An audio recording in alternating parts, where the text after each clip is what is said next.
حسبي ربي جل الله ما في قلبي. خیر اللہ کے رسول عمرہ کر کے نکلے، وعدے کے مطابق واپس. خالد بن ولید کے جو بھائی تھے ولید ابن ولید، انہوں نے ایک خط لکھا اپنے بھائی خالد کے نام، کسی کو دیا کہ ان کو دے دیجئے گا، اور اس میں یہ لکھا کہ رسول کائنات تمہارا پوچھ رہے تھے، ہم نے تمہیں بڑا ڈھونڈا اور تم ملے نہیں، اور میرے نبی نے فرمایا خالد کی عقل تو عقل ہے، اور اتنا عقل مند بندہ آج تک دین کو قبول کرنے سے پیچھے ہٹا ہے، یہ بات میرے لیے سب سے حیران کن ہے. اور اگر خالد کلمہ پڑھ لے تو ہمارے قریب ہو جائے گا، اور ہم اسے اپنے قریب رکھنا چاہتے ہیں. اب جب یہ خط خالد بن ولید کو پہنچا تو یہ میرے نبی کے اخلاق کی وہ پہلی ایک ضرب تھی کہ آج پہلے دن ہلکی سی ایک کرن اسلام کی خالد بن ولید کے دل میں جا کے پھوٹی کہ میں نے کیا کیا ہے، ان کا نقصان کر کر کے تباہی نکال دی ہے، اور یہ شخص آج بھی میرے لیے تڑپ رہے. خالد بن ولید کہتے ہیں کہ میں نے جب وہ خط پڑھا اپنے بھائی کا، لیکن میں پھر بھی اس بات پہ آمادہ نہیں تھا کہ میں کلمہ پڑھوں، اس لیے کہ بعض اوقات انسان اپنے سماج اور ماحول کی وجہ سے بھی حق کو قبول کرنے سے بھاگتا ہے کہ لوگ کیا کہیں گے کہ آج تو ان کے پیچھے لگ گیا، اتنا دلیر بندہ اور ان کا کلمہ پڑھ کے غلام بن گئے، لوگ کیا کہیں گے. اور یہی ایک جملہ ہے کہ لوگ کیا کہیں گے، اس بات سے بچنے کے لیے بہت سارے لوگ دین پر عمل کرنے سے بھاگتے ہیں. جی لوگ کیا کہیں گے، تو لوگوں نے کیا کہنا ہے، زندگی اور موت اور عزت اور ذلت کس کے ہاتھ میں. اب کہتے ہیں میرے دل میں وہ باتیں آ رہی ہیں کہ نہیں، میرے جیسا مرد دلیر عقل مند جنگجو اس طرح کسی کے نیچے لگے، یہ نہیں ہو سکتا. میری اتنی عزت ہے اور یہ لوگ کل کیا کہیں گے کہ اس نے کلمہ پڑھ لی ہے. اب خالد بن ولید کہتے ہیں کہ میں سوچنے لگا کہ میں یہ دیکھ رہا ہوں کہ یہ مسلمانوں کا نبی غالب آ رہے ہیں، ایک دن ہوگا یہ پورے عرب کا بادشاہ بن جائے گا. یہ حالات میں دیکھ رہا ہوں رکنے نہیں پا رہے، اور ہمیں یہاں پناہ نہیں ملے گی، چونکہ ہم نے جو جرم کیے ہیں ان کے مقابلے میں آ کے، اگر یہ غالب ہو گئے تو ہمارا انجام کیا ہے. اب دو ہی راستے ہیں، یا تو ہمیشہ کے لیے ہم اپنے علاقے کو چھوڑ جائیں اور روم کے بادشاہ کے پاس میں چلا جاؤں، میں جا کے یا یہودی بن جاؤں یا نصرانی، اور اپنے جو جوہر ہیں حرب و ضرب کے یہ میں وہاں پیش کر کے باقی زندگی وہاں گزاروں. اور چونکہ وہ بھی ان سے واقف تھے کہ یہ کتنا بڑا جنگجو آدمی ہے. اب یہ کہتے ہیں کہ ایک چیز تو یہ تھی میرے ذہن میں کہ مسلمانوں کا نبی آج مکہ میں آیا، دوبارہ بھی آ جائے گا، اب تو رکنے والی کہانی ختم ہے، 10 سال کا معاہدہ ہو چکا ہے، لڑائی بندی ہے، جنگ بندی ہو گئی ہے. تو خلاصہ یہ نکلا کہ مجھے یہاں سے نکل کے روم میں چلے جانا چاہیے جو دنیا کی دوسری سپر پاور ہے، اور باقی زندگی وہاں گزار دینی چاہیے، بجائے اس کے کہ آنے والے وقت میں ہمارے لیے یہ زمین مزید تنگ ہو جائے. این اس کیفیت میں وہ سوئے. کہتے ہیں جب میں سویا تو مجھے خواب آئی ہے، میں یہ دیکھتا ہوں کہ تنگ گلیاں ہیں اور میں ان گلیوں میں گھسا ہوں اور مجھے راستہ نہیں مل رہا. میں بھاگ رہا ہوں لیکن گلیاں تنگ ہیں، راستہ بند ہے. پھر میں آگے نکلا تو کھلا سبزہ اور ماحول پیدا ہو گیا. بس میں جب اٹھا تو مجھے سمجھ آئی کہ میں جن گلیوں کی طرف بھاگنا چاہ رہا ہوں ان سے مجھے پناہ نہیں ملے گی، کہ اس شخص کی حکومت ان ملکوں میں بھی آ جائے گی. تو بھاگنے کا فائدہ نہیں، بہتر یہ ہے کہ میں واپس مدینہ جاؤں اور کلمہ پڑھ کے رسول کائنات کا غلام بن جاؤں. بس یہ وہاں سے ایک ایسی ہدایت کا ایک راستہ کھلا. اب خالد بن ولید کہتے ہیں کہ میرے ضمیر نے مجھے اس خواب کے بعد اس بات پہ راغب کر دیا کہ خالد حق کے مقابلے میں نہ کھڑے ہو، اس شخصیت نے رکنا نہیں، چھا جانا ہے. ہم نے پوری کوششیں کی ہیں لیکن ہماری ہر تدبیر اس کے سامنے نیچے جا رہی ہے، آنے والا ہر لمحہ اس کے حق میں جا رہے ہیں، قبائل کے قبائل اس کے پیچھے جا رہے ہیں، پورا عرب اس شخص کے سامنے مسخر ہو رہے ہیں، سرداروں کے سردار اور حتیٰ کہ حبشہ کا بادشاہ نجاشی بھی کلمہ پڑھ کے اس کا تابعدار بن گئے. تو یہ تو ملکوں کے ملک اس کے قدموں میں جا رہے ہیں، لہذا چھپنے کا راستہ نہیں ہے. خالد بن ولید نے سوچا کہ اگر مدینہ جاؤں تو کس طرح جاؤں، اپنے 2-4 دوستوں یاروں سے مشورہ کروں گا، ایسے نہیں جاتا.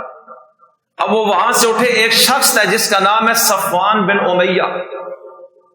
اور وہ بڑا یار تھا، اس سے ملاقات کی کہ یار دیکھو برف پگھل رہی ہے، حالات ان کے حق میں جا رہے ہیں، دن بدن اس شخص کا حلقہ بڑھتا جا رہا ہے، اور آج وہ مکہ میں بھی پہنچا ہے، بہت جلد وہ مکہ کو لے جائے گا، پناہ نہیں ہے کسی کی، تو کیوں نہ ہم اس دین کو قبول کر کے ان کے ساتھی بن جائیں۔ صفوان بن امیہ نے کہا میں سوچ بھی نہیں سکتا، اس لیے کہ اس کا باپ اور بھائی میدان بدر میں مسلمانوں کے ہاتھوں قتل ہوئے تھے۔ اس نے کہا جی سوال ہی پیدا نہیں ہوتا کہ میں کلمہ پڑھوں۔ اب یہ یہاں سے اٹھے، اپنے دوسرے دوست اکرمہ بن ابی جہل سے ملے، اور وہ ابو جہل کا بیٹا ہے۔ ان کو کہا کہ میں تو جا رہا ہوں مدینہ، کیا خیال ہے؟ اس نے کہا میں نے بھی کلمہ نہیں پڑھنا۔ بعد میں اللہ نے توفیق دی، انکار کر دیا، اور ذہن میں یہ تھا کہ میرے باپ سردار مکہ ابو جہل کو ان لوگوں نے مکہ میں قتل کیا ہے، مدینہ میں میدان بدر میں کیا تھا، تو اندر ایک آگ تھی کہ میں کیوں کلمہ پڑھوں ان کا۔ اب انہوں نے بھی انکار کیا۔ اب یہ کہتے ہیں کہ میں نے گھوڑا لیا کہ میں نے تو جانا ہے۔ پھر ذہن میں ایک اور میرا دوست آیا جو میرا جگری یار ہے۔ طلحہ کون ہے؟ یہ وہ شخص ہے جس کے پاس خانہ کعبہ کے دروازے کی چابی تھی، اور یہ اتنا بڑا اعزاز تھا عرب میں، جس کے پاس خانہ کعبہ کے دروازے کی چابی ہو، یہ اتنی بڑی عزت پورے عرب میں تھی کہ اس کے بغیر کوئی داخل نہیں ہو سکتا تھا خانہ کعبہ۔ اور ہجرت سے پہلے ایک مرتبہ اللہ کے رسول علیہ السلام نے عثمان بن طلحہ سے یہ کہا تھا کہ میرا دل کر رہے کہ خانہ کعبہ میں اللہ کی عبادت کروں، تم چابی مجھے دو، میں اندر جانا چاہتا ہوں۔ اس نے کہا یہ ہو ہی نہیں سکتا، میں آپ کو کیوں چابی دوں؟ آپ نے فرمایا کہ پھر ایک بات سن لو، ایک دن آئے گا کہ جہاں میں کھڑا ہوں یہاں تم ہوگے، اور جہاں تم کھڑے ہو وہاں میں ہوں گا، چابی میرے ہاتھ میں ہوگی، اور میں جسے چاہوں گا عطا کروں گا۔ اس وقت عثمان بن طلحہ نے کہا کہ وہ وقت اس وقت آئے گا جب عرب لوگ ذلیل ہو چکے ہوں گے، تب چابی آپ کے ہاتھ میں آئے گی۔ میرے نبی نے فرمایا نہیں، یہ وقت تب آئے گا جب عرب والوں کو عزت مل چکی ہوگی، تب وہ دن آئے گا، اور یہ بہت جلد آنے والا ہے۔ آج اسی عثمان بن طلحہ سے خالد بن ولید ملتا ہے، کہنے لگے عثمان تم میرے بچپن کے یار ہو، کلید بردار کعبہ ہو، میں مدینہ جانا چاہ رہا ہوں، یہ ایک خط بھائی نے دی ہے، مسلمانوں کے پیغمبر نے یہ جذبات بھی میرے بارے میں رکھے، ان کی خواہش ہے کہ ہم ان کے ساتھ ہو جائیں، میرا ارادہ ہے، کیا کہتے ہو؟ عثمان بن طلحہ نے کہا جی بالکل ٹھیک ہے، اگر آپ ان کا کلمہ پڑھنا چاہتے ہیں تو ہم بھی ان کا کلمہ پڑھنا چاہتے ہیں۔ اب وہ حضور کی بات پوری ہونے کی طرف چل رہی ہے جو آپ نے کئی سال پہلے فرمائی تھی، ہجرت سے پہلے، درمیان میں کتنے سال گزر گئے۔ اب یہ دونوں چلے، کافی آگے جا کے ایک مقام پر ایک تیسرا شخص نے ملا، جن کا میں نے ابھی ذکر کیا ہے، حضرت عمر بن عاص۔ پورے عرب میں 4 لوگ ایسے تھے جن کا دماغ سب سے زیادہ تھا، پورے عرب میں ان جیسا دماغ کسی کا نہیں تھا، جس میں ایک عمر بن عاص تھے۔ انہوں نے 20 ہجری میں مصر فتح کیا، 22 میں اسکندریہ، 23 میں طرابلس فتح کیا۔ اللہ کے رسول نے ان کو اپنی زندگی میں جب یہ مسلمان ہوئے، حضور نے اپنی وفات تک عمان کا ان کو گورنر بنایا، اور بعد میں صدیق اکبر کے دور میں، حضرت عمر کے دور میں وہ کارنامے انجام دیے کہ تاریخ انسانی کا اثر ہے۔ اور یہ ان 4 بڑے دماغوں میں سے ایک بڑا دماغ عمر بن عاص بھی تھا۔ خالد بن ولید اور عثمان بن طلحہ چلے، رستے میں آگے جا کر عمر بن عاص کو دیکھ لیا، آپس میں دوست سے، تم کدھر؟ اس نے کہا تم کدھر؟ راستہ تو مدینے کا تھا۔ عمر بن عاص تو عقل والے آدمی تھے، سمجھ گئے، کہتے ہیں جدھر تم جدھر ہم بھی ادھر۔ کہا کلمہ پڑھنا چاہتے ہو؟ کہا جی۔ کہا پھر ہم بھی ادھر ہی جا رہے ہیں، چلو تینوں چلتے ہیں۔ اب یہاں سے جب یہ نکلے، مدینہ منورہ سے پہلے باہر کی طرف یہ رکے، ان تینوں نے غسل کیا، انہوں نے کپڑے تبدیل کیے کہ ہم صاف ہو کر، نہا دھو کر، اچھے لباس سے مسلمانوں کے نبی کے پاس پہنچے۔ اور جب یہ مدینہ میں داخل ہوئے، اور خالد بن ولید کے بھائی ولید کو معلوم ہو گیا، اور ان سے پہلے رسول کائنات کو پتا چل گیا کہ یہ تینوں شخصیات مکہ سے آ رہی ہیں اور مدینہ میں پہنچنے والی ہیں۔ آپ نے اس وقت صحابہ سے فرمایا کہ آج مکہ نے اپنے جگر کے ٹکڑے پھینک دیے ہماری طرف۔ یہ وہ تاریخی جملہ آپ نے بولا ہے جو آج بھی کتابوں میں، فرمایا کہ آج مکہ نے اپنے جگر کے ٹکڑے ہمارے قدموں میں پھینک دیے۔ اب جب یہ تینوں سامنے آئے، حضور علیہ السلام کھڑے ہوئے ملے، کہا خالد کیا حال ہے؟ کہا یا رسول اللہ بس آج تو غلامی میں آئے۔ اب مشورہ ہوتا ہے کہ پہلے کلمہ کون پڑھے؟ عمر بن عاص حضور کے سامنے پہلے بیٹھے، اور اس وقت طریقہ یہ تھا کہ جب کوئی مسلمان ہوتا اللہ کے رسول اپنا ہاتھ آگے کرتے اور وہ بیعت ہوتا تھا، اسے بیعت اسلام کہا جاتا ہے۔ یہ اسلام کی بیعت تھی، اور ایک بیعت ہے اصلاح کی، وہ بھی رسول اللہ نے کی ہے۔ یہ جو سلاسل میں چل رہی ہے یہ بدعت نہیں ہے، یہ قرآن پاک میں موجود ہے، لیکن اگر کوئی پڑھے تو وہ گناہوں سے توبہ کی بیعت ہے، یہ اسلام میں آنے کی بیعت ہے۔ یہ بیعت اسلام ہوئی، اور عمر بن عاص نے ہاتھ آگے کیا رسول اللہ کے ہاتھ کی طرف، حضور نے ہاتھ آگے کیا، انہوں نے کھینچ لیا۔ حضور نے کہا کیا ہوا ہے؟ کہا کہ ہم نے تو آپ کو بڑا ستایا ہے، بڑی لڑائیاں لڑی ہیں، آپ کے بندے مارے ہیں، مکہ سے آپ کو نکالا ہے، اتنے بڑے بڑے جرم کیے، اور آج ہماری نظریں نیچے ہیں، ہم اتنے شرمندہ ہیں کہ آپ کو دیکھ ہی نہیں پاتے۔ آج میں کلمہ اگر پڑھتا ہوں، وہ اتنی زیادتیاں جو ہم نے کی ہیں ان کا کیا بنے گا؟ آپ نے فرمایا عمر سنو، 3 چیزیں ایسی کمال کی ہیں کہ جو پچھلے گناہوں کو ختم کر دیتی ہیں۔ فرمایا ان الاسلام یہدم ما کان قبلہ، کہ اسلام اتنی کمال کی چیز ہے کہ جب کوئی شخص اسلام قبول کرتا ہے اللہ اس کی پچھلی زندگی کے سارے گناہ ختم کر دیتے ہیں۔ وَإِنَّ الْهِجْرَةَ تَهْدِمُ مَا كَانَ قَبْلَهَا، اور جب کوئی اسلام کے لیے ہجرت کرتا ہے، ہجرت تو وہ بھی پچھلے گناہوں کو اڑا دیتی ہے۔ وَإِنَّ الْحَجَّ يَهْدِمُ مَا كَانَ قَبْلَهَا، اور حج بھی اگر کوئی کرے وہ بھی پچھلے گناہوں کو اڑا دیتا ہے۔ اس لیے بالکل بے غم ہو جاؤ، جو کچھ ہو چکا اللہ نے اس کو کلیئر کر دیا۔ عمر بن عاص مسلمان ہوئے، بیعت ہوئے، خالد بن ولید مسلمان ہوئے، عثمان بن طلحہ مسلمان ہوئے۔ اب اللہ کے رسول جب مکہ فتح کرنے کے لیے آئے، یہ تو عمرۃ القضاء کے بعد فتح مکہ سے پہلے ہوا، اب کچھ عرصے بعد 10,000 صحابہ کا لشکر آیا مدینہ منورہ میں، اور اللہ نے بغیر لڑائی کے مسلمانوں کو پورے مکہ کی حکومت دے دی۔ اس وقت نبی نے فرمایا عثمان بن طلحہ کہاں ہیں؟ وہ تو غلام بن کر ساتھ ہیں، دروازہ کھول کے کھڑے ہیں۔ آپ نے فرمایا چابی مجھے دے دو۔